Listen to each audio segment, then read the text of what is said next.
Private ಸ್ಕೂಲ್ಗಿಂತಲೂ ಅದ್ಭುತವಾಗಿ ಮಾಡ್ತೀನಿ, ಒಳ್ಳೆ ಯೂನಿಫಾರ್ಮ್ ಮಾಡಿಸ್ತೀನಿ, ಅದೇ ರೀತಿ ಗಾಡಿ ಬರುತ್ತೆ, ಇಳಿಯುತ್ತೆ, ಮಕ್ಕಳು ಬರ್ತಾರೆ, ಕಲಿತಾರೆ, ಹೋಗ್ತಾರೆ, ಅವ್ರ ಕನ್ನಡ ಉಳಿಸೋದು. ನಾವೆಷ್ಟು ಬಡ್ಕೊಂಡ್ರೆ ಏನ್ ಮಾಡಕ್ಕಾಗಲ್ಲ, ಅಟ್ಲೀಸ್ಟ್ ಓದು ಒಂದು ರೆಡಿ ಆಗ್ಬೇಕಲ್ಲ. ನೀವು ಬುಕ್ ಇರಬಹುದು, ಪಂಪಾರಣ್ಣ, ಮಹಾಕಾವ್ಯ ಎಲ್ಲೋ ಇರಬಹುದು, ಕುವೆಂಪು ಇರಬಹುದು, ಅದನ್ನ ಓದ್ಲಿಕ್ಕೆ ನಾಳೆ 1ನೇ ಕ್ಲಾಸ್ಗೆ ಹೋಗಿ ರೆಡಿ ಆಗ್ಬೇಕಲ್ಲ, ಅವರನ್ನೇ ರೆಡಿ ಮಾಡ್ತಾ ಇಲ್ಲ ನಾವು. ಎಸ್, ಈಗ ಒಂದು ಬ್ರೇಕ್ ಆದ ನಂತರ ವೀಕ್ಷಕರೇ ನಾನು ನಂಬರ್ ಕೊಡ್ತಾ ಇದ್ದೀನಿ. ನಿಮ್ಮ ಅನೇಕ ಡೌಟ್ಗಳಿರ್ಬೋದು, ವಿದ್ಯಾರ್ಥಿಗಳು ಅಥವಾ ವಿದ್ಯಾರ್ಥಿಯ ಪೋಷಕರು, ಅಂದ್ರೆ 3 ಲಕ್ಷ ವಿದ್ಯಾರ್ಥಿಗಳು ಅಂತ ಹೇಳುವಾಗ ಒಟ್ಟಾರೆಯಾಗಿ ಬೇರೆ ಬೇರೆ ಕಾರಣಗಳಲ್ಲಿ ಕೆಲವರಿಗೆ ಅನೇಕ 4 ಲಕ್ಷದವರೆಗೂ 4 ಲಕ್ಷ ಅಂತ ಹೇಳುವಾಗ 8 ಲಕ್ಷ ಪೋಷಕರು, 8 ಲಕ್ಷ ಪೋಷಕರು, ಆಮೇಲೆ ನಿಮ್ಮ ಸಿಬ್ಲಿಂಗ್ಸ್ ಅವರೊಂದು ಇಬ್ಬರೊಂದು ಇಟ್ಕೊಂಡ್ರು ಕೂಡ ಅವರೊಂದು 8 ಲಕ್ಷ, ಒಟ್ಟು 20-25 ಲಕ್ಷ ಜನ ಇದಾರಲ್ಲ. ಅವರಿಂದ ಎಷ್ಟು ದುಡ್ಡುಗಳನ್ನ ನಾವು ಸಂಗ್ರಹ ಮಾಡಿರ್ಬೇಕು. ಅವ್ರಿಗೆ ವಿದ್ಯಾಭ್ಯಾಸ ಕೊಡ್ಲಿಕ್ಕೆ ನಾವು ಎಷ್ಟು ಕಮಿಟ್ಮೆಂಟ್ ಇಲ್ಲ, ಕೇರ್ ಇಲ್ಲ ನಮ್ಗೆ. ಆ ವಿದ್ಯಾರ್ಥಿಗಳ ಹತ್ರ ಇಷ್ಟು ದೊಡ್ಡ ಪ್ರಮಾಣದಲ್ಲಿ ದುಡ್ಡು ತಗೊಂಡು ನಾವು ಅವ್ರಿಗೆ ಇವಾಗ ಎಂಪ್ಲಾಯಬಲ್ ಇದಿರೋದು ಎಷ್ಟು ಅಂದ್ರೆ 10-12%.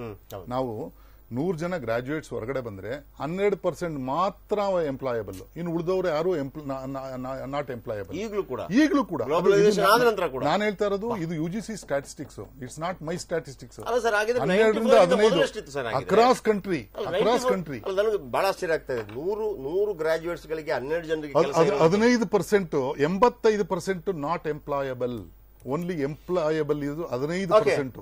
ದೇಶವ್ಯಾಪ್ತಿ ನರೇಂದ್ರ ಮೋದಿ ಅವರು ಸ್ಕಿಲ್ ಡೆವಲಪ್ಮೆಂಟ್ ಅಥವಾ ಡಿಜಿಟಲ್ ಇಂಡಿಯಾ ಮಾತಾಡ್ತಿರೋದು ಇದೇ ಕಾರಣಕ್ಕೇನೋ ಗೊತ್ತಿಲ್ಲ ನನಗೆ. ಮೋಸ್ಟ್ಲಿ ನೀವೇ ಮಾಡ್ಕೊಳ್ಳಿ ಅನ್ನುವಂತ ರೀತಿಯಲ್ಲಿ. ಈಗ ಒಂದು ಬ್ರೇಕ್ ಆದಂತ ಅನೇಕ ವಿದ್ಯಾರ್ಥಿಗಳು, ಅನೇಕ ಪೋಷಕರು ಒಟ್ಟಾರೆ ಒಂದು 20-25 ಲಕ್ಷ ಆಗ್ತಾರೆ.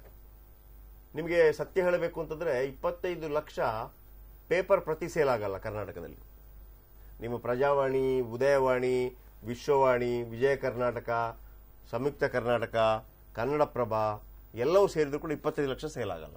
ಅದಕ್ಕಿಂತ ಹೆಚ್ಚು ಜನ ಇದಕ್ಕೆ ಸಂಬಂಧಪಟ್ಟಿದ್ದಾರೆ. ವಿಟಿಯುಗೆ ಅಕಾಡೆಮಿಕ್ ಸ್ಟಾಫ್ ಇದ್ದಾರೆ, ಅದಕ್ಕೆ ಸಂಬಂಧಪಟ್ಟವರು. 62 ಕೋಟಿ ನಮಗೆ ಖರ್ಚಾಗತ್ತೆ ಅಂತಂದ್ರೆ ಇದೆಲ್ಲ ಸೇರಿ ಅದಕ್ಕೆ ಸಂಬಂಧಪಟ್ಟ ಈ ರವಿ ಬೆಳಗೆರೆ ಪ್ರತಿ ಸಲ ಹೇಳೋರು, ಪದ್ಮನಾಭನಗರದಲ್ಲಿ ನಾನು ಓಟಿಗೆ ನಿಂತರೆ ದೇವೇಗೌಡರನ್ನು ಸೋಲಿಸ್ತೀನಿ ಅಂತ. ಯಾಕೆಂದ್ರೆ ಅವರ ಇದರಲ್ಲಿ ಸ್ಕೂಲಲ್ಲಿ ಒಂದು 20,000 ಮಕ್ಕಳಿದ್ದಾರೆ, ಅವರ ಪೇರೆಂಟ್ಸ್ ಇಬ್ರು. ಸೊ 45,000 ನನಗೆ ಅಲ್ಲೇ ಓಟ್ ಸಿಕ್ತು ಅಂತ ಅವ್ರು ಹೇಳ್ತಾ ಇರೋ. ಅದೇ ರೀತಿಯಲ್ಲಿ ನಾನು ಅದಕ್ಕೆ ಉದಾಹರಣೆ ಕೊಟ್ಟೆ. ಎಷ್ಟು ದೊಡ್ಡ ಬ್ರಹ್ಮಾಂಡ ಭ್ರಷ್ಟಾಚಾರ, ಎಷ್ಟು ಜನರಿಗೆ ನಾವು ಮೋಸ ಮಾಡ್ತಾ ಇದ್ದೀವಿ. ಆಮೇಲೆ ಮೋಸವನ್ನ ಯಾರ ಹತ್ರ ಹೇಳಬೇಕು, ಸರ್ಕಾರ ಇದಕ್ಕೆ ಏನ್ ಕ್ರಮ ಕೈಗೊಳ್ಳಬೇಕು. ಆಮೇಲೆ ಬಸವರಾಜ ರಾಯರೆಡ್ಡಿ ಅವರ ಮೇಲೆ ಇರುವಂತ ನಮಗೆ ಒಂದು ಹೋಪ್ಸ್ ಇದೆಯಲ್ಲ. ಆಮೇಲೆ ಇವರು ಕೂಡ ಹೇಳಿದ್ರು, ಕರಣ್ ಅವರು, ಇಲ್ಲ ಸರ್ ವಿದಿನ್ 3 months ಅಲ್ಲಿ ಅದಕ್ಕೆ ಏನೆಲ್ಲ ಆಗಿದೆ ಅನ್ನೋದನ್ನು ನಾನು ಮಾಡ್ಕೊಡ್ತೀನಿ, ಒಂದು ಏಪ್ರಿಲ್ ಕೊಡಿ ಅನ್ನುವಂಥದ್ದು. ನೀವು ಬಸವರಾಜ ರಾಯರೆಡ್ಡಿ ಅವರ ಯಾಕೆಂತಂದ್ರೆ ನೀವು ಅವರು ಕ್ಯಾಬಿನೆಟ್ ಮಿನಿಸ್ಟರ್ ಆಗಿ ಕೇವಲ 1 ರೂಪಾಯಿಗೆ ಕೆಲಸ ಮಾಡ್ತಾ ಇರುವಂತ ಸಚಿವರು ನೀವು.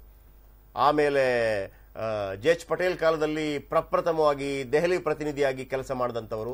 ಆಮೇಲೆ ದೆಹಲಿಯಲ್ಲಿ ಆಗಲೇ ಬಹಳ ಅದ್ಭುತವಾದಂತ ಭಾಷಾಜ್ಞಾನ ಹೊಂದಿರುವಂತವ್ರು ನೀವು.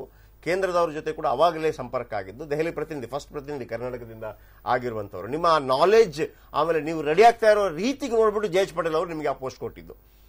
ಎನಿವೆ, ಇದಕ್ಕೆ ಒಂದು ಏನು ಪರಿಹಾರ ಕಂಡು ಹಿಡಿಯಬೇಕು ಅಂತ ಒಬ್ಬ ಮೀಡಿಯಾವಾಗಿ ನಾವು ಅದನ್ನ ನಿಮ್ಮ ಮುಂದೆ ತರುವಂತ ಪ್ರಯತ್ನವನ್ನು ಬಹುಶಃ ಕರಣ್ ಅಂಡ್ ವಾಸುದೇವ ಮೂರ್ತಿ ಅವರು ಕೂಡ ಸಾಕಷ್ಟು ಸಲಹೆಗಳನ್ನ ನಿಮಗೆ ಕೊಡ್ತಾ ಇದ್ದಾರೆ.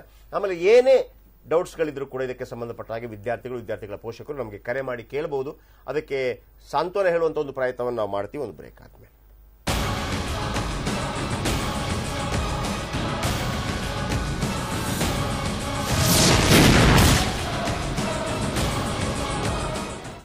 ಕಷ್ಟಪಟ್ಟು ದುಡಿದ ಹಣವನ್ನು ಫ್ರೀ ಗಿಫ್ಟ್ಗಾಗಿ ಯಾವುದೋ ಒಂದು ಚಿಟ್ನಲ್ಲಿ ಹಾಕಬಹುದೇ? ಸೇವ್ ಮಾಡ್ತಿದ್ದೀರಾ, ವೇಸ್ಟ್ ಮಾಡ್ತಿದ್ದೀರಾ? ಕಂಪೇರ್ ಮಾಡಿದ್ರೆ ತಾನೇ ಗೊತ್ತಾಗೋದು. ಲಲಿತಾ ಜ್ಯುವೆಲರಿ ಅವರ ಹೊಸ chit scheme. First month instalment ನೀವು ಸಲ್ಲಿಸಬೇಕಾಗಿಲ್ಲ, ನಿಮಗಾಗಿ ನಾವು ಸಲ್ಲಿಸ್ತೇವೆ. 100% ವೇಸ್ಟೇಜ್ ಇಲ್ಲ. ಇದು ಹೇಗ್ ಪಾಸಿಬಲ್ ಅಂತ ಯೋಚಿಸ್ತಾ ಇದ್ದೀರಾ? ನಮ್ಮನ್ನ ಈ ಹಂತಕ್ಕೆ ತಂದ ಕಸ್ಟಮರ್ಸ್ಗೆ ಒಳ್ಳೇದ್ ಮಾಡಬೇಕು ಅನ್ಕೊಂಡ್ರೆ ಎಲ್ಲ ಪಾಸಿಬಲ್. ಸೋರಿಯಾಸಿಸ್ ನಿಂದ ನೀವು ಬಳಲುತ್ತಿದ್ದೀರಾ? ಥೈರಾಯ್ಡ್ ಸಮಸ್ಯೆಯಿಂದ ನರಳುತ್ತಿದ್ದೀರಾ? ಬಂಜೆತನದ ಬವಣೆ ನಿಮಗೆ ಕಾಡುತ್ತಿದೆಯಾ? ಬೆನ್ನು ನೋವು ಶಮನ ಮಾಡಿಕೊಳ್ಳುವುದು ಹೇಗೆ? ನಿಮ್ಮೆಲ್ಲ ಆರೋಗ್ಯ ಸಮಸ್ಯೆಗಳಿಗೆ ಇಲ್ಲಿದೆ ಪರಿಹಾರ. ವೀಕ್ಷಿಸಿ ಡಾಕ್ಟರ್ ಸಮಯ, ಪ್ರತಿದಿನ ಮಧ್ಯಾಹ್ನ 1:30ಕ್ಕೆ.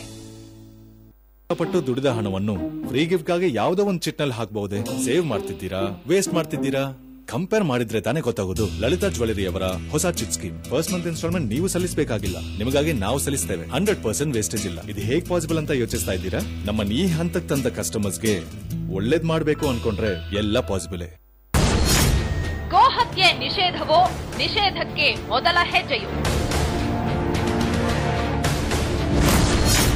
ಮೋದಿ ವಿರುದ್ಧ ಸಿಡಿದೆದ್ದ ಕೇರಳ, ಬಾಂಗ್ಲಾ, ತಮಿಳುನಾಡು.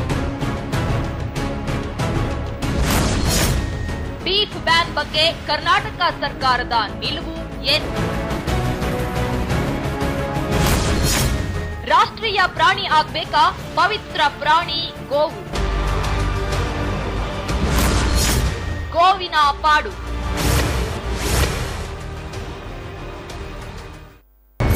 ತಮ್ಮನ ಮದುವೆ ಕಾರ್ಡ್ ಕೊಡುತ್ತಿದ್ದವನಿಗೆ ಇಟ್ಟಿದ್ದರು ಮುಹೂರ್ತ. ಬೈಕ್ನಲ್ಲಿ ಬರುತ್ತಿದ್ದವನ ಕಣ್ಣಿಗೆ ಕಾರದ ಪುಡಿ ಎರಚಿ ಅಟ್ಯಾಕ್. ಮುಳ್ಳುತಂತಿ ಮೇಲೆ ಬಿದ್ದವನ ಕತ್ತನ್ನೇ ಸೀಳಿದ ಡ್ರಾಗರ್. ಆನೇಕಲ್ನಲ್ಲಿ ಮತ್ತೆ ಹರಿಯಿತು ಬಿಜೆಪಿ ಮುಖಂಡನ ರಕ್ತ. ಕೊಲೆಗೆ ಕಾರಣ ರಾಜಕೀಯ ದ್ವೇಷಾನ. ಮೀನಿಗಾಗಿ ಮರ್ಡರ್.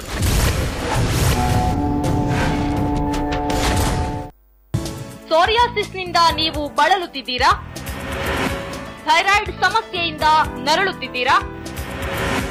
ಬಂಜೆತನದ ಬವಣೆ ನಿಮಗೆ ಕಾಡುತ್ತಿದೆಯಾ? ಬೆನ್ನು ನೋವು ಶಮನ ಮಾಡಿಕೊಳ್ಳುವುದು ಹೇಗೆ? ನಿಮ್ಮೆಲ್ಲ ಆರೋಗ್ಯ ಸಮಸ್ಯೆಗಳಿಗೆ ಇಲ್ಲಿದೆ ಪರಿಹಾರ. ವೀಕ್ಷಿಸಿ ಡಾಕ್ಟರ್ ಸಮಯ, ಪ್ರತಿದಿನ ಮಧ್ಯಾಹ್ನ 1:30ಕ್ಕೆ. ತಮ್ಮನ ಮದುವೆ ಕಾರ್ಡ್ ಕೊಡುತ್ತಿದ್ದವನಿಗೆ ಇಟ್ಟಿದ್ದರು ಮುಹೂರ್ತ. ಬೈಕ್ನಲ್ಲಿ ಬರುತ್ತಿದ್ದವನ ಕಣ್ಣಿಗೆ ಕಾರದ ಪುಡಿ ಎರಚಿ ಅಟ್ಯಾಕ್. ಮುಳ್ಳುತಂತಿ ಮೇಲೆ ಬಿದ್ದವನ ಕತ್ತನ್ನೇ ಸೀಳಿದ ಡ್ರಾಗರ್. ಆನೇಕಲ್ನಲ್ಲಿ ಮತ್ತೆ ಹರಿಯಿತು ಬಿಜೆಪಿ ಮುಖಂಡನ ರಕ್ತ. ಕೊಲೆಗೆ ಕಾರಣ ರಾಜಕೀಯ ದ್ವೇಷಾನ. ಮೀನಿಗಾಗಿ ಮರ್ಡರ್.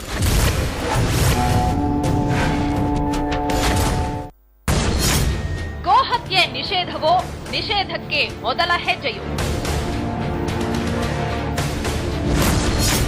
ಮೋದಿ ವಿರುದ್ಧ ಸಿಡಿದೆದ್ದ ಕೇರಳ, ಬಾಂಗ್ಲಾ, ತಮಿಳುನಾಡು. ಬೀಫ್ ಬ್ಯಾನ್ ಬಗ್ಗೆ ಕರ್ನಾಟಕ ಸರ್ಕಾರದ ನಿಲುವು ಏನು? ರಾಷ್ಟ್ರೀಯ ಪ್ರಾಣಿ ಆಗ್ಬೇಕಾ ಪವಿತ್ರ ಪ್ರಾಣಿ ಗೋವು? ಗೋವಿನ ಪಾಡು.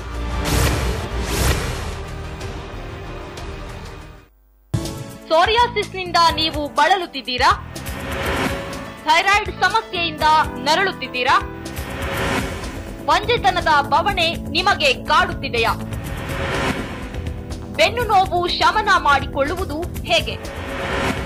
ನಿಮ್ಮೆಲ್ಲ ಆರೋಗ್ಯ ಸಮಸ್ಯೆಗಳಿಗೆ ಇಲ್ಲಿದೆ ಪರಿಹಾರ. ವೀಕ್ಷಿಸಿ ಡಾಕ್ಟರ್ ಸಮಯ, ಪ್ರತಿದಿನ ಮಧ್ಯಾಹ್ನ 1:30ಕ್ಕೆ.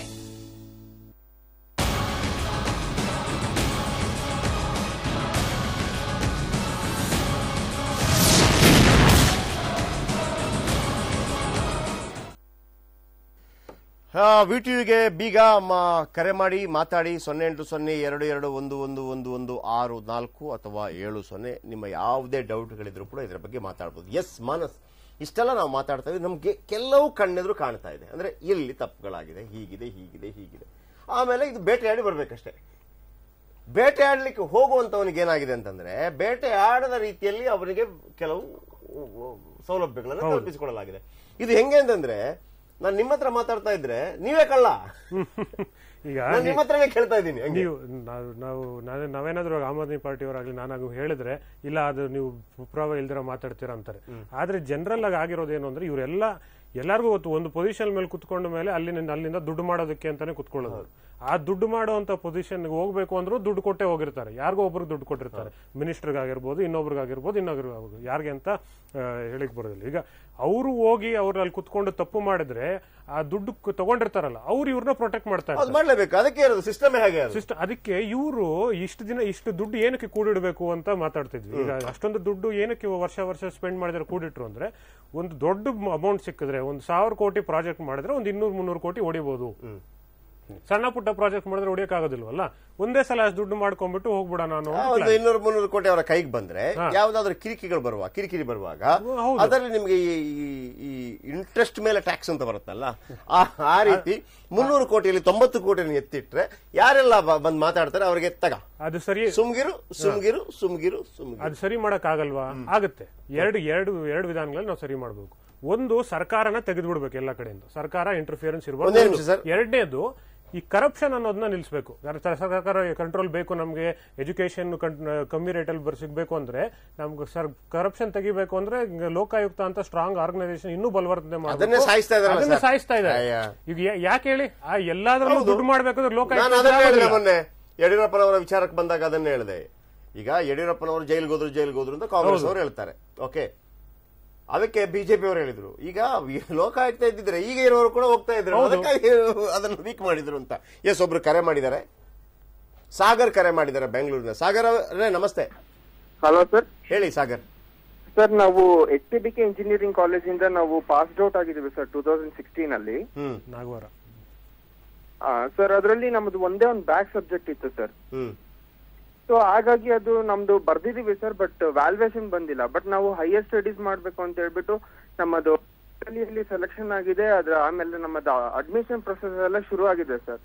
ಬಟ್ ಅದ್ರ ರಿವ್ಯಾಲ್ಯೂಯೇಷನ್ ರಿಸಲ್ಟ್ ಬಂದಿಲ್ಲದ ಕಾರಣದಿಂದ ನಮಗೆ ಮುಂದಿನ ಪ್ರೊಸೆಸ್, ವೀಸಾ ಪ್ರೊಸೆಸ್ ಮಾಡಕ್ಕೆ ತೊಂದರೆ ಆಗ್ತಾ ಇದೆ ಸರ್ ನಮಗೆ.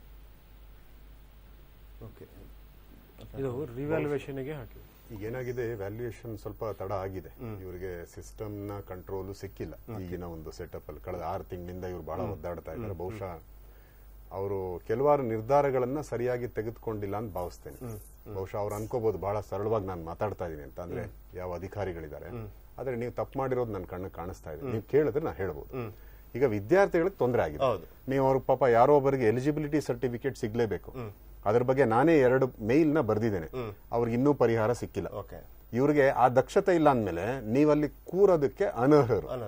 ನೀವು ರಿಜಿಸ್ಟ್ರಾರ್ ಇರ್ಬೋದು, ವೈಸ್ ಚಾನ್ಸಲರ್ ಇರ್ಬೋದು. ನಿಮ್ ಕೆಲಸ ಏನು? ನೀವು ದುಡ್ಡು ತಗೊಳ್ತಾ ಇರೋದೇ ವಿದ್ಯಾರ್ಥಿಗಳ ಸಮಸ್ಯೆಯನ್ನ ನಿವಾರಿಸಕ್ಕೆ. ಅದನ್ನೇ ಮಾಡ್ತಾ ಇಲ್ವಲ್ಲ ನೀವು. ಅದನ್ನ ಬಿಟ್ಟು ಎಲ್ಲಿ ನಿಮ್ಗೆ ಲಾಭ ಇದೆಯೋ ಅಂತ ಕಡೆ ನೀವು ದೃಷ್ಟಿ ಹರಿಸೋದಾದ್ರೆ ಈ ವಿಶ್ವವಿದ್ಯಾಲಯ ಇನ್ನು ಎಷ್ಟು ದಿನ ಆದ್ರೂ ಇದು ಸರ್ವೈವ್ ಆಗತ್ತೆ. ಬಟ್ ನಮ್ಮ ಹೆಸರನ್ನ ಕಳ್ಕೊಂಡು ನಾವು ಉಳ್ಕೋತೀವಿ. ಗಳಿಸಿ ಸರ್ಕಾರ 1 ರೂಪಾಯಿನೂ ಕೊಡ್ತಾ ಇಲ್ಲ. 1 ರೂಪಾಯಿ ಕೊಡೋ ಅವಶ್ಯಕತೆ VTUಗಂತೂ ಇಲ್ಲ. ಇದು ನನ್ನ ಬಲವಾದ ಅನಿಸಿಕೆ. ಈಗೇನ್ ಬೇಕಿದ್ರು ನಿಮ್ ಕೈಲಿ ಏನ್ ರೆಗ್ಯುಲೇಷನ್ ಮಾಡೋದಕ್ಕಿದೆಯಲ್ಲ ಅದನ್ನ ಮಾಡಿ ಕೇಳಿ. ಮಾನ್ಯ ಪ್ರೋ ವೈಸ್ ಚಾನ್ಸಲರ್ ಅಂದ್ರೆ education minister for higher education ಯಾರಿದ್ದಾರೆ, ನೀವು ದಯವಿಟ್ಟು ಕೇಳಿ. ನೀವು ಕೇಳುವಷ್ಟು ಸಮಯವನ್ನ ಇಟ್ಕೊಳ್ಳಿ. ಇದೊಂದು ಪವಿತ್ರವಾದ ಕೆಲಸ. ಎಲ್ಲಾ ವಿಶ್ವವಿದ್ಯಾಲಯಗಳ ಒಂದು ತಹಬದಿಗೆ ತಂದ್ರೆ ನಿಮ್ಮ ಹೆಸರು ಶಾಶ್ವತ ಉಳಿಯುತ್ತೆ. ಯಾಕಂದ್ರೆ ಅಷ್ಟು ಕರಪ್ಷನ್ ಎಲ್ಲಾ ಕಡೆ ತಾಂಡವಾಡ್ತಾ ಇದೆ. ಅದು ಮಾನಸಿಕವಾದ ಕರಪ್ಷನ್ನೇ ಹೆಚ್ಚಿದೆ. ಅದನ್ನ ನೀವು ದೃಢವಾಗಿ ನೀವು ನಿಮ್ಮಲ್ಲಿ ಇದೆ ಇಂಟರ್ ಯೂನಿವರ್ಸಿಟಿ ಬೋರ್ಡ್ ಹಳೇದೇನಿತ್ತು, ಇವಾಗ ಹೈಯರ್ ಎಜುಕೇಶನ್ ಕೌನ್ಸಿಲ್. ಏನ್ ಮಾಡ್ತಾ ಇದೀರಾ ನೀವು? 3 ತಿಂಗಳಾದ್ರೂ ಸೇರಿ ಚರ್ಚೆ ಮಾಡೋಷ್ಟು ನಿಮ್ ಕೈಲಿ ಸಮಯ ಇಲ್ಲ ಅಂದ್ರೆ, ಮತ್ತೆ ಚರ್ಚೆ ಮಾಡಿದ ಅಂಶಗಳನ್ನು ಇಂಪ್ಲಿಮೆಂಟ್ ಮಾಡಲ್ಲ ಅಂದ್ರೆ, ನೀವು ಯಾವ ರೀತಿ ಹೈಯರ್ ಎಜುಕೇಶನ್ ಉನ್ನತಿಗೆ ಕಾಂಟ್ರಿಬ್ಯೂಷನ್ ಇದೆ? ಹೈಯರ್ ಎಜುಕೇಶನ್ಗೆ ಸರ್ಕಾರದಿಂದ ಕೊಡ್ತಾ ಇರೋ ದುಡ್ಡು ನಗಣ್ಯ. ಅದರಲ್ಲಿ ಅಟ್ಲೀಸ್ಟ್ ನೀವು ಮಾನಿಟರ್ ಮಾಡಿದ್ರೆ ಪೋಷಕರು ವಿದ್ಯಾರ್ಥಿಗಳ ತೊಂದರೆ ಆಗಲ್ಲ. ಇಷ್ಟು ಸರ್ಕಾರದ ಕೆಲಸ, ನೀವು ಅದನ್ನ ಮಾಡಿ. ಈಗ ವಾಸುದೇವಮೂರ್ತಿ ಅವರ ಮೊದಲು ರಾಜ್ಯಪಾಲರ ಅಧೀನದಲ್ಲಿ ಬರ್ತಿತ್ತಲ್ವಾ, ಅನಂತರ ಸರ್ಕಾರದ ಅಧೀನಕ್ಕೆ ಬರ್ಲಿಕ್ಕೆ ಶುರುವಾಯಿತು. ಅಲ್ಲಿ ಏನಾದರೂ ಲಾಭ ಆಯ್ತಾ, ನಷ್ಟ ಆಯ್ತಾ, ವ್ಯತ್ಯಾಸ ಆಯ್ತಾ?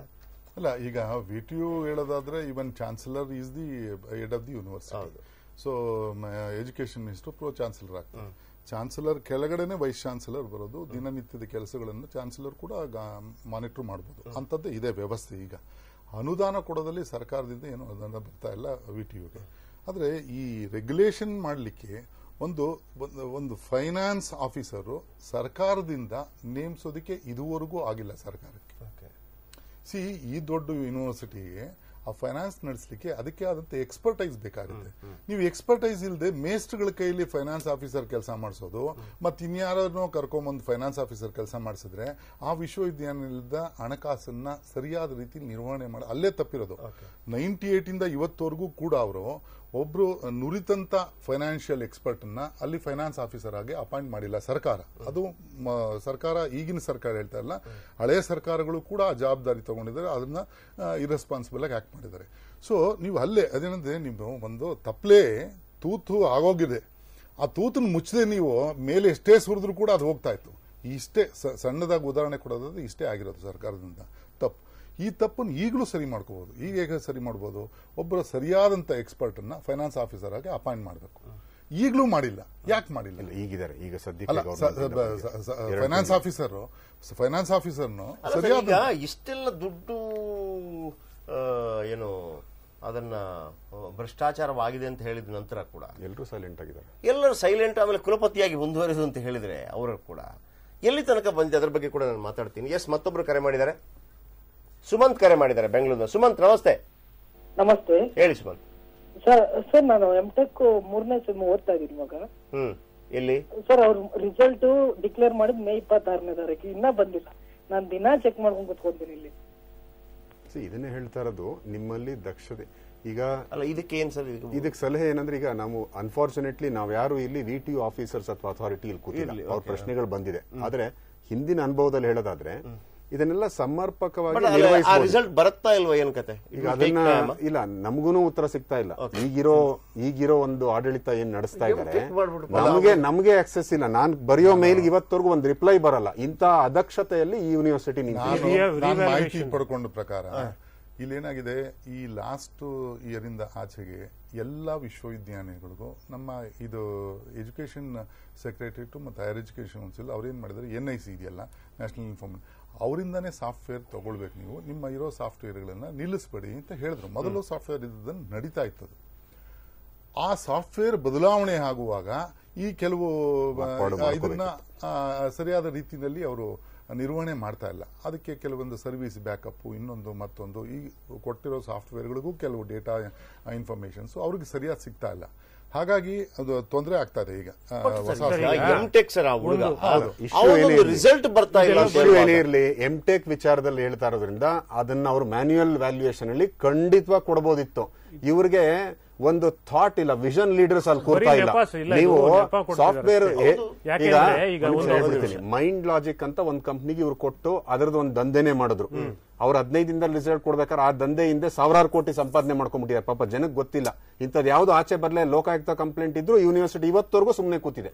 ಲೋಕಾಯುಕ್ತ ಕಂಪ್ಲೇಂಟ್ 2014ರಲ್ಲೇ ಇದೆ, 2012ರಲ್ಲೂ ಇತ್ತು. ಒಂದು ಕಂಪ್ಲೇಂಟ್ ನ ಈ ರಾಜ್ಯ ಸರ್ಕಾರವಾಗ್ಲಿ ಹಿಂದಿನ ಸರ್ಕಾರ ಆಗ್ಲಿ ಮುಟ್ಲೇ ಇಲ್ಲ. ಈಗ ಈ ವಿಷಯಕ್ಕೆ ಬರೋದಾದ್ರೆ ಎಂ.ಟೆಕ್ ವಿಷಯದಲ್ಲಿ ನೀವು ಕೊಡಬಹುದಿತ್ತು. ಅಲ್ಲೇನು ಹೆಚ್ಚು ಸ್ಟ್ರೆಂತ್ ಇಲ್ಲ. ನೀವು ಮ್ಯಾನ್ಯುಯಲ್ ವ್ಯಾಲ್ಯೂಯೇಷನ್ ಮಾಡಿ ಮ್ಯಾನ್ಯುಯಲ್ ಆಗಿ ನೀವೇನ್ ಬೇಕೋ ಅದಕ್ಕೆ ದಕ್ಷತೆ ಇದೆ. ಇದೇ ಸೆಟಪ್ ಅಲ್ಲಿ ಇರೋ ವ್ಯಕ್ತಿಗಳು ಮ್ಯಾನ್ಯುಯಲ್ ವ್ಯಾಲ್ಯೂಯೇಷನ್ ಇದ್ರಲ್ಲ 2012 ಮುಂಚೆ. ಏನ್ ಅದೇನ್ ನಡೆಸದೇ ಇರೋ ಕೆಲಸ ಅಲ್ವಲ್ಲ. ನೀವು ಮೈಂಡ್ ಲಾಜಿಕ್ ನ ಒಂದು ಅವ್ರದ್ದು ಪರಮಾವಧಿ ಮುಟ್ಟಿದಾಗ ಅವ್ರದ್ದೊಂದು ಮಿಸ್ಮ್ಯಾನೇಜ್ಮೆಂಟ್, ನೀವು ಶಾಶ್ವತವಾಗಿ NIC ಅಂದ್ರೆ ಗೌರ್ಮೆಂಟ್ ಅಲ್ಲೇ ನಿಮ್ಗಿದೆ, ಅಲ್ಲಿಂದ ಉಪಯೋಗಿಸ್ಕೊಂಡು ಮಾಡಿ ಅಂದ್ರೆ ಕಾಸ್ಟ್ ಸೇವ್ ಆಗ್ಲಿ ಅಂತ. ಅದು ಕರೆಕ್ಟ್. ಆದ್ರೆ ಆ ಟ್ರಾನ್ಸಿಷನ್ ಅಲ್ಲಿ ನೀವು ಹೆಂಗ್ ನಡ್ಕೋಬೇಕು ಅನ್ನೋದಕ್ಕೆ ನಿಮ್ಗೆ ಅಕಾಡೆಮಿಷನ್ ನಿಮ್ಗೆ ಗೊತ್ತಿಲ್ಲ ಅಂದ್ರೆ ಯಾಕೆ ಬಂದ್ ಕೂರ್ತೀರಾ ಅಲ್ಲಿ? ಯಾಕೆ ಬಂದ್ ಕೂರ್ತೀರಾ ನೀವು? ವಿದ್ಯಾರ್ಥಿಗಳಿಗೆ ಹಾಳು ಮಾಡಿದಾರೆ. 6 ತಿಂಗಳು ನೀವು ಯಾವ ರಿಸಲ್ಟ್ ನ ಕೊಟ್ಟಿದ್ದೀರಾ ಹೇಳಿ? ಎಕ್ಸಾಮ್ ಪೋಸ್ಟ್ಪೋನ್ ಮಾಡಿದ್ದಾರೆ. ಇದೆಲ್ಲ ಬರೀ ನೆಪ ಮಾತ್ರ. ಯಾಕೆಂದ್ರೆ ಒಂದು 700-800 ಕೋಟಿ ಬಿಲ್ಡಿಂಗ್ ಪ್ರಾಜೆಕ್ಟ್ ಇವರು ಅಪ್ರೂವಲ್ ಇಲ್ದರೆ ಮಾಡ್ತಾರೆ ಅಂದ್ರೆ ಈ ಸಣ್ಣ ವಿಚಾರಗಳನ್ನ ನೀವು ಅಪ್ರೂವ್ ಮಾಡೋದಕ್ಕೆ ಏನಾಗಿದೆ, ಇವರು ವೈಸ್ ಚಾನ್ಸಲರ್ ಆಗಿ ಮಾಡಬಹುದು. ಆದ್ರೆ ಯಾಕೆ ಮಾಡೋದಿಲ್ಲ? ಇದು ಒಂದು ದೊಡ್ಡ ದಂಧೆನೆ.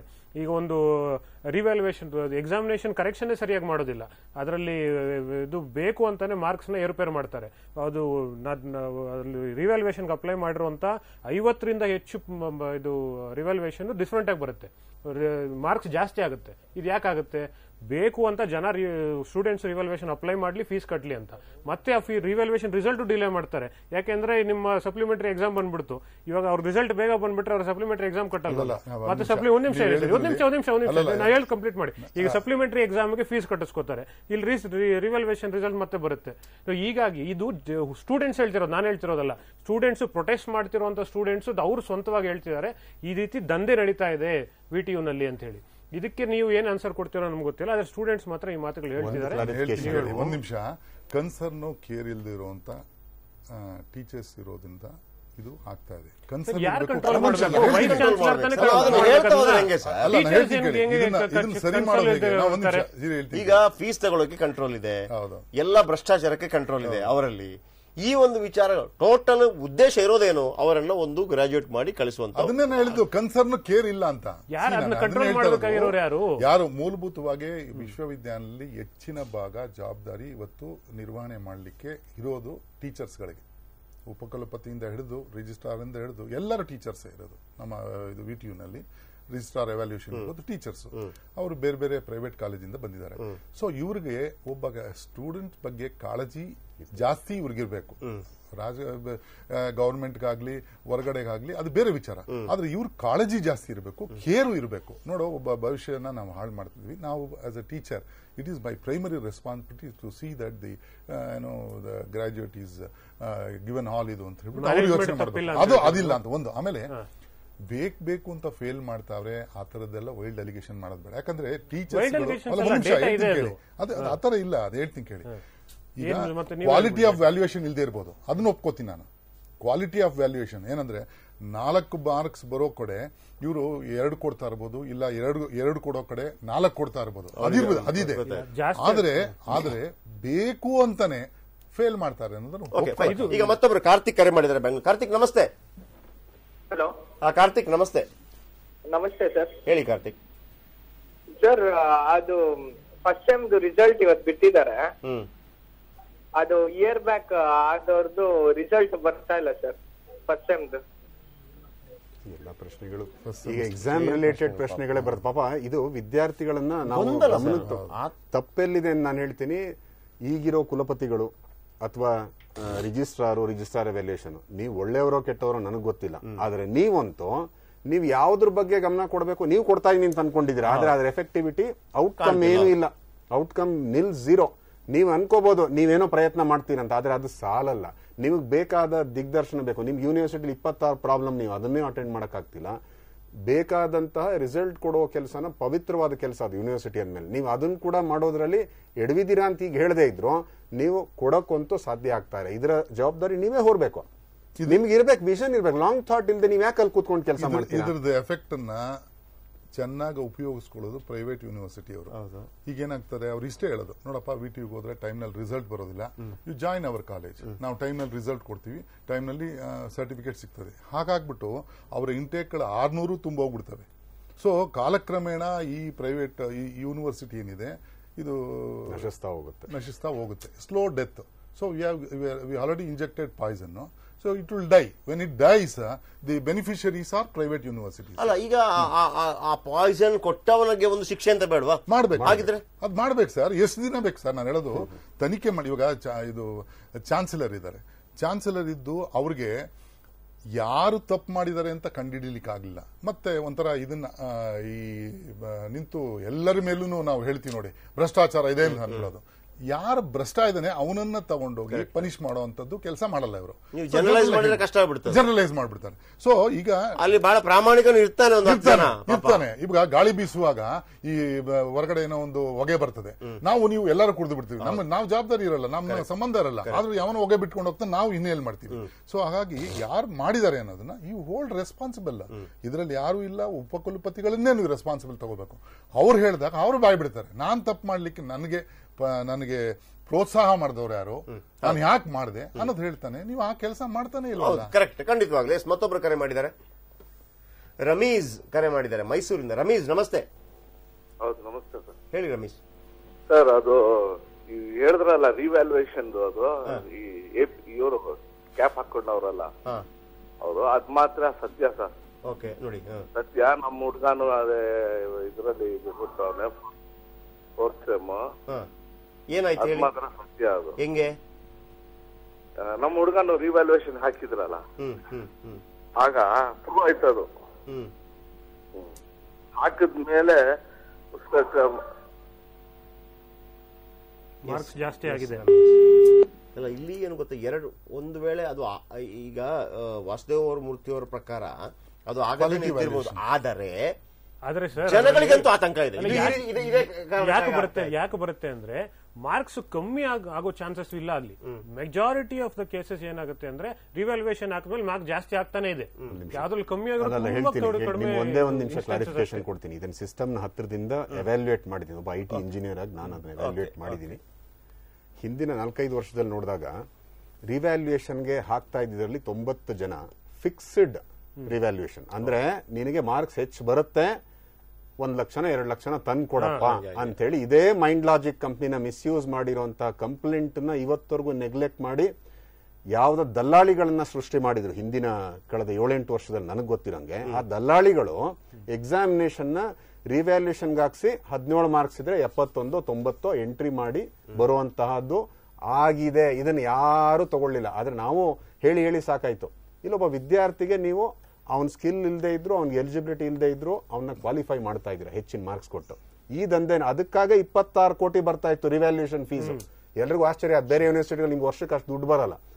ವ್ಯಾಲ್ಯೂಯೇಷನ್ ಅಲ್ಲ, ಎಕ್ಸಾಮಿನೇಷನ್ ಅಲ್ಲ, ರಿವ್ಯಾಲ್ಯೂಯೇಷನ್ಗೆ 26 ಕೋಟಿ ಬರುತ್ತೆ ಕಂಟಿನ್ಯೂಸ್ 3-4 ವರ್ಷ. ಅಂದ್ರೆ ನೀವು ಅರ್ಥ ಮಾಡ್ಕೊಳ್ಳಿ ಏನ್ ನಡೀತಾ. ರಿವ್ಯಾಲ್ಯೂಯೇಷನ್ ಫೀಸ್ ಅಲ್ಲಿ ನಿಮ್ಗೆ ಪ್ರತಿ ವರ್ಷ ಇಲ್ಲ, ರಿವ್ಯಾಲ್ಯೂಯೇಷನ್ ಅಲ್ಲಿ 26 ಕೋಟಿ ಬಂದಿಲ್ಲ. ಐ ಆಮ್ ಸಾರಿ, ನಾನು ಐ ಬೆಗ್ ಟು ಡಿಫರ್. 26 ಕೋಟಿ ಅಲ್ಲ, ಯಾಕಂದ್ರೆ ಟೋಟಲ್ ಇದನ್ನೇ ಬರೋದಿಲ್ಲ. ಸಿ ಇಲ್ಲಿ ಏನಂದ್ರೆ ಫೇಲ್ ಆಗ್ತಾನೆ, ಫೇಲ್ ಆದ್ಮೇಲೆ ನಡೆಯುವಂತ ಭ್ರಷ್ಟಾಚಾರ ಇದು. ಆದ್ರೆ ಉದ್ದೇಶ ಇಟ್ಕೊಂಡು ಇವನನ್ನ ಫೇಲ್ ಮಾಡಬೇಕು ಅಂತವ್ರು ಅಲ್ಲ. ಕ್ವಾಲಿಟಿ ಆಫ್ ವ್ಯಾಲ್ಯೂಯೇಷನ್ ಇಲ್ಲ, ಒಪ್ಕೋತೀನಿ ನಾನು. ಸ್ವಲ್ಪ ನಾವು ಏನಂದ್ರೆ ಮಾತಾಡುವಾಗ ಒಂದು ಜವಾಬ್ದಾರಿಯಿಂದಾನೆ ಕ್ವಾಲಿಟಿ ಆಫ್ ವ್ಯಾಲ್ಯೂಯೇಷನ್ ಇಲ್ಲ, ಒಪ್ಕೊಳ್ತೀನಿ. ಫೇಲ್ ಆದ್ಮೇಲೆ ಅವನೇನ್ ಮಾಡ್ತಾನೆ, ಇವನು ಫೇಲ್ ಆದವನು ಮತ್ತೆ ಯೂನಿವರ್ಸಿಟಿ ಇವರಿಬ್ರು ಸೇರ್ತಾರೆ. ನಾನು ಫೇಲ್ ಆಗಿದ್ದೀನಿ, ನನಗೆ ಪಾಸ್ ಮಾಡು, ನಾನು ಪಾಸ್ ಮಾಡ್ಲಿಕ್ಕೆ ಆಗ್ತದೆ, ಇದು ದಂಧೆ ನಡೀತದೆ. ಅದು ಆಗಿರ್ಬಹುದು, ನಾನು ಇಲ್ಲ ಅಂತ ಹೇಳಲ್ಲ. ಅದೆಲ್ಲನೂ ತನಿಖೆ ಕೂಡ ಸರಿಯಾದ ಟೈಮ್ ನಲ್ಲಿ ಮಾಡ್ಬೇಕಾಗ್ತದೆ. ಇವೆಲ್ಲ ಕಾಲ ಮಿಂಚೋದಾಗ ಮಾಡಕ್ಕಾಗಲ್ಲ. ನೀವು ಯಾವಾಗ ನಡೆಯುತ್ತದೆ ರಿವ್ಯಾಲ್ಯೂಯೇಷನ್ ಇರುವಾಗ ಅಲ್ಲಿ you have to monitor it. ಒಂದು ಇಂಟೆಲಿಜೆನ್ಸ್ ವಿಂಗ್ ಇರಬೇಕು, ಕೆಲಸ ಮಾಡಬೇಕು. ಹೇಗೆ ಎಷ್ಟು ಜನ ರಿವ್ಯಾಲ್ಯೂಯೇಷನ್ ಹಾಕಿದ್ದಾರೆ ಮತ್ತೆ ಯಾರ್ಯಾರು ವ್ಯಾಲ್ಯೂ ಮಾಡ್ತಾರೆ ಅವರನ್ನೆಲ್ಲ ಗಮನದಲ್ಲಿ ಸ್ಕ್ಯಾನರ್ ಅಲ್ಲಿ ಇಟ್ಕೊಂಡು then you have to detect. So you have to go on ಇನ್ನು ಆ ಒಂದು ಕೆಲಸಗಳು ಆಗಬೇಕು. ಇವಾಗ ಏನಂದ್ರೆ ಎಲ್ಲ ನೀರು ಮುಂದೋಟೋಗಿದೆ, ಇವಾಗ ಏನು ಮಾಡ್ಲಿಕ್ಕೆ ಆಗಲ್ಲ ಆ ವಿಚಾರಗಳಲ್ಲಿ. ಬಟ್ ಮುಂದೆ ಆತರ ಆಗದಂಗೆ ನಡೆಸಬಹುದು. ಆ ಒಂದು ಇಂಟೆಲಿಜೆನ್ಸ್ ಇನ್ನೊಂದು ಅದನ್ನೆಲ್ಲ ಮಾಡಬೇಕು ವಿಚಾರಣೆ ಮಾಡಬೇಕು ಅಂತ ಹೇಳ್ತಿದ್ದೀರಾ ನೀವು. ಸರಿ ವೇಣುಗೋಪಾಲ್ ಸರ್, ಯಾರು ಮಾಡ್ತಾರೆ? ಯಾರು ಮಾಡಬೇಕಾಗಿರೋದು? ಅಲ್ಲ, ಸರ್ಕಾರ ಅಂತ ಇದೆಯಲ್ಲ, ಆ ಸರ್ಕಾರ ಆಮೇಲೆ ಚಾನ್ಸಲರ್, ಗವರ್ನರ್ ಇವಾಗ ನಡೆಯೋದು ಚಾನ್ಸಲರ್ ಹುದ್ದೆ ಇದೆಯಲ್ಲ, ಚಾನ್ಸಲರ್ ಹುದ್ದೆ ಇರೋದು ಅವರಿಗೆ ಈ ವಿಶ್ವವಿದ್ಯಾನಿಲಯಗಳಲ್ಲಿ ನೋಡ್ಕೊಳ್ಳುವಂತದ್ದು ಜವಾಬ್ದಾರಿ ಕೊಟ್ಟಿದ್ದಾರೆ. ಯಾಕಂದ್ರೆ ಮೂಲಭೂತವಾಗಿ ಇವೆಲ್ಲ ವಿಶ್ವವಿದ್ಯಾಲಯ ಚೆನ್ನಾಗಿ ನಡೀಬೇಕು. ಸರ್ಕಾರ ಮಾಡ್ಬೇಕಲ್ವಾ? ಒಂದು ನಿಮಿಷ, ಸರ್ಕಾರ ಒಬ್ಬರೇ ಅಲ್ಲ. ಇವತ್ತು ಹೇಳ್ತಿದ್ದಾರೆ ಇದು ಕೇಂದ್ರ ಸರ್ಕಾರ ನಮಗೆ ಇದು ರಿಯಾಯಿತಿ ಕೊಡಬೇಕು ಅಂತಲ್ಲ, ಅವ್ರು ಸರಿ ಮಾಡೋದು ಅಲ್ಲ. ಅವ್ರು ಕೇಳಿರೋದೇನಂದ್ರೆ, ಅವ್ರೇನ್ ಕೇಳ್ತಾರೆ, ಎಲ್ಲಾದ್ರೂ ಒಂದ್ ಕಡೆ ನಿಮ್ಗೆ ಅವಕಾಶ ಇದ್ರೆ, ಇದು ಸಾರ್ವಜನಿಕರ ದುಡ್ಡು, ಇದು ವಿಶ್ವವಿದ್ಯಾನಿಲಯ ಸಮಾಜಕ್ಕೆ ಸೇರಿದ್ದು, ಎಲ್ಲಾದ್ರೂ ಅವಕಾಶ ಇದ್ದಾಗ ಅದನ್ನ ಯೋಚನೆ ಮಾಡಿ ಆ ದುಡ್ಡನ್ನು ಕೊಡಿ, ಸದುಪಯೋಗ ಮಾಡ್ತೀವಿ ಅಂತ ಅದು ಕೇಳ್ತಾ ಇದ್ರೆ that is well in is rights. ಅದು ನಾವು ಅದು ತಪ್ಪು ಅಂತ ಹೇಳಕ್ಕಾಗಲ್ಲ. ಆದ್ರೆ ಇಲ್ಲಿ ಚಾನ್ಸಲರ್ ಅನ್ನೋರು ಇದ್ದಾರೆ. ಅವ್ರು ಚಾನ್ಸಲರ್ ಎಲ್ಲಾ ಯೂನಿವರ್ಸಿಟಿಗಳಿಗೂ ಹೆಡ್. ಅವರು is an officer of the university under the act. Governor ಬೇರೆ, chancellor is an officer of the university under the act. ಅವ್ರಿಗೆ ರೆಗ್ಯುಲರ್ ಆಗಿ ಮಾನಿಟರ್ ಮಾಡುವಂತ ಅವಕಾಶಗಳಿದಾವೆ. ಅದನ್ನ ಮಾನಿಟರ್ ಮಾಡಬೇಕದು. ಆ ಕೆಲಸ ಸರಿಯಾದ ರೀತಿಯಲ್ಲಿ ಆಗ್ತಾ ಇದೆ ಅನ್ನೋದನ್ನ ನೋಡ್ಬೇಕಾಗ್ತದೆ. ಜೊತೆಗೆ ಸರ್ಕಾರ ನೋಡಿದೆ, ಸರ್ಕಾರದ್ದು ಏನಾಗ್ತದೆ ಜಾಸ್ತಿ ಮಾಡ್ಲಿಕ್ಕಲ್ಲ, ಡೇ ಟು ಡೇ ಅಫೇರ್ಸ್ ಅಲ್ಲಿ ಆಗಲ್ಲ. ಯಾಕೆ ಅಂದ್ರೆ ಈ ಸ್ವಾಯತ್ತತೆ ಇದೆ ವಿಶ್ವವಿದ್ಯಾನಿಲಯಕ್ಕೆ, ಸರ್ಕಾರ ಮೂಗು ತೋರಿಸುತ್ತೆ ಎಲ್ಲಾ ವಿಚಾರಗಳಲ್ಲಿ. ಇದು ನಾವು ಅಕಾಡೆಮಿಕ್ ಅಟಾನಮಿ ಕೊಟ್ಟಿದ್ದೀವಿ, ಫೈನಾನ್ಷಿಯಲ್ ಅಟಾನಮಿ ಕೊಟ್ಟಿದ್ದೀವಿ. ಆದ್ರಿಂದ ಅವ್ರು ಸರಿಯಾಗಿ ನಡೆಸ್ಕೊಂಡು ಹೋಗ್ಬೇಕು ಅಂತ ಸರ್ಕಾರ ಹೇಳ್ತದೆ. ಇಲ್ಲಿ ಚಾನ್ಸಲರ್ ಮಾನಿಟರ್ ಮಾಡಬೇಕು ಆನ್ ಎ ಡೈಲಿ ಬೇಸಿಸ್. ಈ has powers to monitor it. ಅದು ಸ್ವಲ್ಪ ಚೆನ್ನಾಗಿ ಕೆಲಸ ಚಾನ್ಸಲರ್ ಲೆವೆಲ್ ಅಲ್ಲೇ ತೊಂದರೆ ಆಗಿದೆ ಅಂತ ಹೇಳ್ತೀವಿ. ಹೌದೌದು, ಅವ್ರು ನಡೆಸಬೇಕದು. ಚಾನ್ಸಲರ್ ಲೆವೆಲ್ ಅಲ್ಲೇ ತೊಂದರೆ ಆಗಿರೋದು ಇವತ್ತು. ಇದು ನಾನು ಹೇಳೋದು ಪ್ರೆಸೆಂಟ್ ಚಾನ್ಸಲರ್ ಅಂತಲ್ಲ, ಇಂದಿನ ಚಾನ್ಸಲರ್ ಬಹುಶಃ ಈ ಎಲ್ಲಾ ಯೂನಿವರ್ಸಿಟಿಗಳಿಗೂ ಏನೇನು ಯಾವ್ಯಾವ ರೀತಿಯಲ್ಲಿ ಅದನ್ನ ಇದು ದಾರಿ ತಪ್ಪಿಸ್ಬಿಟ್ಟು ಹೊಟ್ಟೋಗಿದ್ದಾರೆ. ಈಗಿನವರು ಅಟ್ಲೀಸ್ಟ್ ಎಚ್ಚೆತ್ಕೊಂಡು ಸರಿ ಮಾಡಬೇಕು ಅನ್ನೋ ಕಡೆ ಗಮನ ಕೊಡ್ಬೇಕು ಅವರು. ಅಂದ್ರೆ ಬೇಸಿಕ್ ಆಗಿ ಚಾನ್ಸಲರ್, ವೈಸ್ ಚಾನ್ಸಲರ್ ಅಪಾಯಿಂಟ್ಮೆಂಟ್ ಯೋಚನೆ ಮಾಡಬೇಕಿತ್ತು. ಇವರ ಹಿಂದೆ ಇದ್ದವರು ಯಾರು ಚಾನ್ಸಲರು, ಇದು ಅವರ ಹೆಸರೇನು, ನಮ್ಮ ಇವಾಗಿರೋದು ಅವರು ಹಿಂದಿನ ಅವ್ರಾದ್ಮೇಲೆ ಇವ್ರು ಬಂದಿದ್ದು. ಅವ್ರ ಕಾಲದಲ್ಲಿ ಬೇಕಾದಷ್ಟು ಈ ತರದೆಲ್ಲ ಆಗಿದಾವೆ. ಸೊ ಅದನ್ನ ಸರಿ ಮಾಡ್ಬೇಕು. ಬಂದವರು ಅವರು ಕಾನೂನು ಮಂತ್ರಿಗಳು, ಇವರು ಸರಿ ಮಾಡ್ಬೇಕು. ಅಲ್ಲ ಗೊತ್ತಿದೆ ಇವಾಗ ನೋಡಿ, ಇದನ್ನ ಬಾಯ್ಬಿಟ್ಟು ಸತ್ಯ ಮಾತ್ರ ಮತ್ತೊಬ್ರು ಕರೆ ಮಾಡಿದ್ದಾರೆ, ರಾಘವೇಂದ್ರ ಅವರು ಬೆಂಗಳೂರಿಂದ. ರಾಘವೇಂದ್ರ ಅವರು ನಮಸ್ತೆ. ಹಲೋ ಹಲೋ ನಮಸ್ತೆ ಸರ್. ಹೇಳಿ ರಾಘವೇಂದ್ರ ಅವರು. ಸರ್ ನಾನು ಒಬ್ಬ ಸ್ಟೂಡೆಂಟ್. ಏನ್ ಮಾಡ್ಕೊಂಡು? ನಮ್ಗೆ ಏನಂದ್ರೆ ಇಂಜಿನಿಯರಿಂಗ್ ಮಾಡ್ತಿದೀನಿ ಸರ್, ಮೆಕ್ಯಾನಿಕಲ್ ಇಂಜಿನಿಯರ್. ಓಕೆ. ನಮ್ಗೆ ಏನಂತ ಹೇಳಿದ್ರೆ ನಾವು ಕರೆಕ್ಟ್ ಆಗಿ ಬರ್ದಿರ್ತೀವಲ್ಲ, ಅದಕ್ಕೊಂಚೂರು ಮಾರ್ಕ್ಸ್ ಕೊಡೋದಿಲ್ಲ ವಿಡಿಯೋ ಅಲ್ಲಿ. ನಾವು ಎಕ್ಸೆಪ್ಟ್ ಮಾಡ್ತಿರೋದು 90 ಬರ್ದಿದ್ರೆ 35 ತಂದು ನಿಲ್ಸ್ತಾರೆ ಸರ್. ನಮ್ಮಂತವ್ರಿಗೆ ಬೆಲೆನೇ ಇಲ್ಲ.